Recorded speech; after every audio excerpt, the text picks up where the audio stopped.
फ्लॅटपेक्षा कमी किमतीत स्वमालकीचे row house Sachin construction Pol builders and developers Kalmath Bidewadi येथे साकारत आहे लता रेसिडेन्सी रो हाऊस प्रकल्प।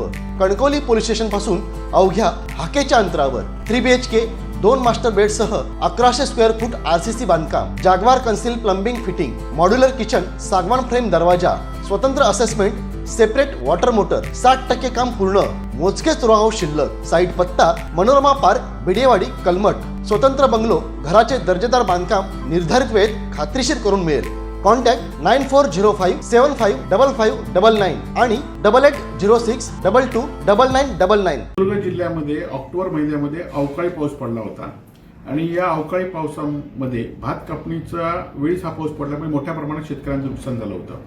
शिवसेनेच्या वतीने त्यावेळी मी असून दे सतीश सावंत असून यांच्या नेतृत्वाखाली आम्ही आंदोलन केलं होतं आणि सगळीकडे त्याचे पंचनामे करा, शेतकऱ्यांना नुकसान भरपाई मिळाली पाहिजे म्हणून आम्ही कलेक्टरांना स्वतः भेटलो होतो। त्याचबरोबर स्वतः शेतकऱ्यांच्या बांधावर पाहणी केली होती।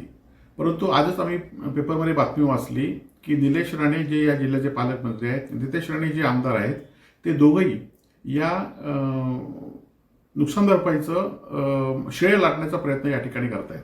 परंतु हे श्रेय लाटून नसून शेतकऱ्यांच्या जखमीवर मीठ चोळण्याचा प्रकार या महायुती सरकारने केलेला आहे। 18,372 शेतकऱ्यांना नुकसान भरपाईसाठी त्यावेळी अर्ज केला होता आणि त्यांना जवळजवळ 4,08,00,000 रुपये फक्त नुकसान भरपाई मिळाली आहे। ती प्रत्येकाला आपण डिवाइड केली तर 2,224 रुपये फक्त ही नुकसान भरपाई प्रत्येक शेतकऱ्याला मिळते।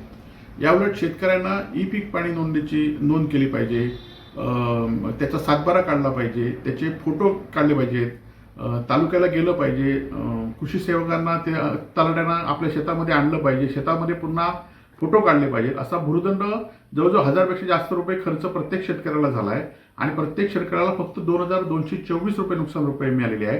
त्यामुळे हे शेतकऱ्यांच्या जखमीवर मीठ चोळण्याचा प्रकार आहे आणि त्यामुळे माझी जे कोण सत्ताधारी पक्षाचे कार्यकर्ते आहेत जे हे सांगतायत की आम्ही नुकसान भरपाई मिळाली ह्याचं श्रेय आहे त्याचं श्रेय आहे, त्यांनी खरं तर ती शेतकऱ्यांकडे जाऊन विनंती करावी, शेतकऱ्यांकडे जाऊन शेतकऱ्यांशी बोलावं।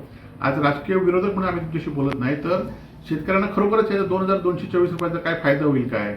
आज राज्यामध्ये ज्यावेळी शेतकऱ्यांना नुकसान भरपाई मिळते ती लाखोंच्या घरात मिळते, परंतु सिंधुदुर्ग जिल्ह्यामध्ये हा अन्याय काय याचा खरं तर लोकप्रतिनिधींनी अभ्यास केला पाहिजे आणि या जखमीवर मीठ चोळण्याचा प्रकार आणि आपलं श्रेय लाटण्याचा प्रकार हा थांबवला पाहिजे, एवढीच माझी इथल्या राज्यकर्त्यांना विनंती आहे। त्याचबरोबर हे 2,224 रुपये किती शेतकरी घेतील?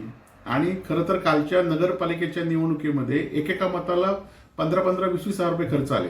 आज जेवढी तालुक्याला नुकसान भरपाई मिळाली आहे त्याचा एका नगरसेवकाचा खर्च तेवढा होता जो सत्ताधाऱ्यांनी राबवला होता की एकेका मतदारसंघामध्ये एकेका नगरसेवकाच्या छोट्या मतदारसंघामध्ये 1-1 कोटी रुपये खर्च झाले होते आणि आता तालुक्याला नुकसान भरपाई लाखामध्ये आहे। आणि याचा लोकांनी सिंधुदुर्ग जिल्ह्यात लोकांनी शांतपणे विचार करावा आणि सत्ताधाऱ्यांबरोबर कसं राहावं हे लोकांनी ठरवावं अशी माझी लोकांना विनंती आहे। ताज्या अपडेट्स आणि ताज्या बातम्यांसाठी आजच सबस्क्राईब करा आपला सिंधुदुर्ग डिजिटल न्यूज चॅनेल।